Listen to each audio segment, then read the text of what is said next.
Hi friends, welcome to our channel Radhakrishna.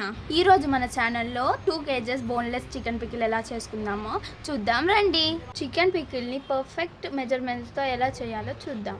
ఈ పచ్చడి 2 to 3 months నిల్వ ఉంటుంది. ఇప్పుడు ప్రాసెస్లోకి వెళ్ళిపోదాం. ముందుగా చికెన్లో చిటికెడు పసుపు, 1 టేబుల్ స్పూన్ ఉప్పు, 1 టేబుల్ స్పూన్ ఆయిల్ వేసుకొని కలుపుకోవాలి. వాటర్ ఎవాపరేట్ అయ్యే వరకు డ్రై రోస్ట్ చేసుకోవాలి.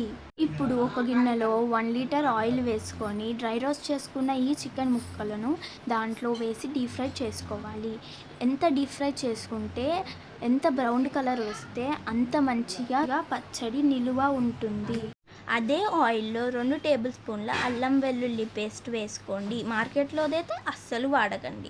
అల్లం వెల్లుల్లి పేస్ట్ని పచ్చివాసన పోయేదాకా కలుపుతూ ఉండండి. ఇంట్లో చేసుకున్న 1 table spoon garam masala, 1 table spoon జీలకర్ర పొడి, 1 టేబుల్ స్పూన్ మెంతుల పొడి, 1 టేబుల్ స్పూన్ ధనియాల పొడి వేసుకొని బాగా కలపండి. 2 టేబుల్ స్పూన్ల పసుపు, 4 టేబుల్ స్పూన్ల ఆవపొడి వేసుకొని బాగా కలుపుకోండి.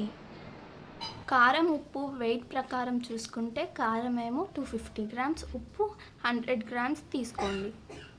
ఆయిల్ మీద బురగంతా వచ్చేదాకా కలుపుకోవాలి. పూర్తిగా చల్లారాక 1 కప్పు నిమ్మరసం పోసుకొని బాగా కలుపుకుంటే tasty and simple 2 kgs chicken పచ్చడి రెడీ.